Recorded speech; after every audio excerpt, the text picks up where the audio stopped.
আচ্ছা সেলিম খান, আমরা যেটা নিয়ে আলোচনা করছিলাম আয়রন ডোম, এই আয়রন ডোম এটার পেছনে ইসরায়েলের খরচ কেমন হয়? এই আয়রন ডোম সব সময় মানে প্রতিরক্ষা যে কোনো জিনিসই কিন্তু খুবই যেমন ব্যয়বহুল তেমন কিন্তু এটার রক্ষণাবেক্ষণ খরচও যে কোনো প্রতিরক্ষা সামগ্রী খুবই ব্যয়বহুল। সেটা যুদ্ধ বিমান থেকে শুরু হোক, কামান, গোলা বারুদ, আপনার ট্যাঙ্ক যাই কেনেন না কেন, এবং যত অত্যাধুনিক হবে তত খরচ বেশি হবে। একটা বাংলা একটা প্রবাদ আছে যে হাতি কেনা সোজা কিন্তু পোশাক কঠিন, কারণ হাতির পেছনে এত খরচ যে এটা পোশাক। ঠিক যুদ্ধাস্ত্র কিন্তু এই ধরনের একটা জিনিস যে যুদ্ধাস্ত্র আপনি কিনতে পারেন, কিন্তু এইটা কেনার পরে যে পরিমাণ ব্যয় হয় সেই পরিমাণ ব্যয় কিন্তু আপনার জন্য করা খুব কঠিন। আমি বিবিসির একটা রিপোর্ট এই গত 3 অক্টোবরে বিবিসি একটা রিপোর্ট করছে পুরো এই ইসরায়েলের এই আয়রন ডোমে এইগুলোর উপরে। তারা বলছে যে একটা আয়রন ডোম থেকে যখন একটা তামির মিসাইল ছোড়া হয় তখন তার পেছনে ব্যয় হচ্ছে $50,000। এইবার আপনি চিন্তা করেন যে একদিক থেকে হিজবুল্লাহ, একদিক থেকে সিরিয়া, একদিক থেকে হুতি, একদিক থেকে ইরান, এর যারা স্বল্প পাল্লার আপনার ক্ষেপণাস্ত্র বা ড্রোন বা ছুটছে তাদেরকে ধ্বংস করার জন্য তো আমাকে তামির মিসাইল ছুটতে হচ্ছে। তাহলে প্রতিটার জন্য আমার খরচ হচ্ছে, শুধুমাত্র মিসাইলটা ছোড়ার জন্য খরচ হচ্ছে আমার $50,000। এইরকম খরচ যদি হতে থাকে তাহলে কিন্তু সেই খরচ বিপুল। যদি ডেভিড স্লিং এর কথা আসি, ডেভিড স্লিং যখন সেটা আরো উন্নত মানের, এখান থেকে যে মিসাইলটা ছোড়া হয় সেই মিসাইলের এক একটির পেছনে ব্যয় ন্যূনতম $1 মিলিয়ন।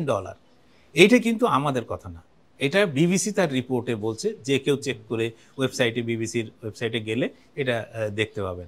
আর একটি হচ্ছে তাদের সর্বাধুনিক সিস্টেম যেটা অ্যারো সিস্টেম। অ্যারো সিস্টেমে একটি মিসাইল ছোড়ার জন্য কয়েক মিলিয়ন ডলার ব্যয় হয়, কয়েক মিলিয়ন ডলার। আপনি চিন্তা করেন, তার মানে আপনি নিজেকে নিরাপদ করছেন কি বিপুল অর্থের বিনিময়ে, তাও নিরাপদ না। এরপরে যদি আমি আপনাকে একটা সহজ হিসাব বলি, যে হিসাবটা আপনার বের করেছেন ভারতের ইন্ডিয়ান এক্সপ্রেস পত্রিকার অর্জুন সেনগুপ্ত। উনি এই এপ্রিলে যখন ইসরায়েলের উপর ইরান সামরিক হামলা চালালো তখন উনি একটা হিসাব কষে দেখিয়েছিলেন যে ইরানের এই ক্ষেপণাস্ত্র হামলা চালাতে ব্যয় হয়েছে $100 থেকে $200 মিলিয়ন, আর এটা ঠেকাতে ইসরায়েলের ব্যয় হয়েছে $500 থেকে $1,000 মিলিয়ন। That means $1 billion. তার অর্থ হচ্ছে যে আপনার হামলার খরচ যত, তার চেয়ে অনেক বেশি খরচ হচ্ছে এই আপনার রক্ষার খরচ। ফলে এই রক্ষা করা কিন্তু অত্যন্ত ব্যয়বহুল, এবং এই ব্যয় কিন্তু সাধারণ ইসরায়েলিদেরই বহন করতে হচ্ছে। ইসরায়েলের পাশে এখনো পর্যন্ত আমেরিকা সহ তার পশ্চিমা মিত্রদের সমর্থন আছে, সেই জন্য হয়তো ইসরায়েলিরা অতটা বুঝতে পারছে না, কিন্তু এই ব্যয় কিন্তু সাংঘাতিক। এবং এইটা দিয়েও যে তারা নিজেদেরকে নিরাপদ করতে পারছে। আমি এর আগে বলছিলাম যে কিছু ছবি দেখা গেছে যে 30 ফুট ইরানের এই যে সর্বশেষ 1 তারিখের হামলায় 30 ফুট গভীর গর্ত হয়ে গেছে, যে মোসাদের আপনার যে হেডকোয়ার্টার, যেটা ইসরায়েলের গোয়েন্দা সংস্থা মোসাদের হেডকোয়ার্টারের পাশে 30 ফুট গর্ত হয়ে গেছে। ইসরায়েলের সামরিক বাহিনীর যে একটি স্থাপনা আছে সেখানে হামলা চালিয়েছে, সেখানে কি হয়েছে কেউ আমরা জানি না। তাহলে যদি ইরান থেকে যে মিসাইল ছোড়া হচ্ছে সেই মিসাইলের যদি এক একটি যদি কয়েক মিলিয়ন ডলার একটা ঠেকাতে হয়, তাহলে 180টার জন্য কি কত পরিমাণ খরচ হতে পারে আপনি এটা হিসাব করে, সাধারণ পাটিগণিতের হিসাব একদম যে কেউ বের করতে পারে, কোনো ধরনের কোনো অসুবিধা কিছু নাই। তবে যেটা আমাদের মনে রাখতে হবে যে এই সিস্টেম সব করেছে, সব ঠিক আছে, কিন্তু ইরানের দিক থেকে, ইরান তো এখন হুমকি তো সবচেয়ে বড় ইরান, আর হিজবুল্লাহ বা অন্যান্য গোষ্ঠী আছে, তাদের কাছে আছে হাজার হাজার রকেট। তারা এইটাকে হামাস, হিজবুল্লাহ এইসব গোষ্ঠী এরা অনেকটা কুটির শিল্পের মতো এগুলো করে ফেলেছে।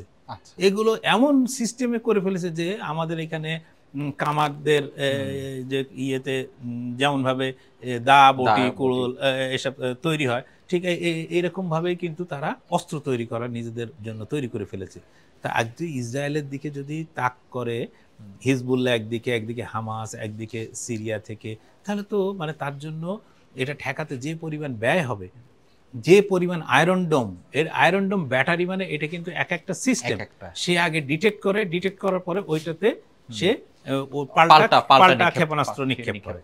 কি পরিমাণ ব্যয় হবে আপনি চিন্তা করতে পারছেন?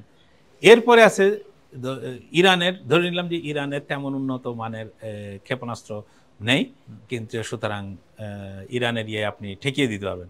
কিন্তু সর্বশেষ ইরান যে তাদের গত বছর যে ক্ষেপণাস্ত্র সংযোজন করেছে বা মিসাইল সংযোজন করেছে, তার নাম হচ্ছে ফাতা। এই মিসাইলকে বলা হচ্ছে সুপারসনিক মিসাইল। সুপারসনিক মিসাইল মানে এটা শব্দের চেয়ে বেশি বেগে চলে, তাদের বলে সুপারসনিক মিসাইল। এইটার গতিবেগ হচ্ছে ঘন্টায় 18,000 কিলোমিটার। তার মানে ইরান থেকে যদি কোনো মিসাইল, ফাত্তা মিসাইল যদি নিক্ষেপ করা হয় ইসরায়েলকে লক্ষ্য করে, তাহলে সেটা কয়েক মিনিটের মধ্যে গিয়ে ইসরায়েলের আপনার ভূমিতে গিয়ে পড়বে। তাহলে এই মিসাইল 18,000 কিলোমিটার যার গতিবেগ, সেই গতিবেগের মিসাইলকে কি ঠেকাতে এই অ্যারো সিস্টেম বা কোন সিস্টেম সক্ষম? 2 নম্বর হচ্ছে যে এইটার গতিবেগ মানে শব্দের চেয়ে 15 গুণ বেশি। সুতরাং আপনি বুঝতেই পাচ্ছেন যে কি পরিমাণ শক্তি নিয়ে বা কি পরিমাণ অর্থ ব্যয় করে ইসরায়েলকে তার নিরাপত্তা কিনতে হচ্ছে।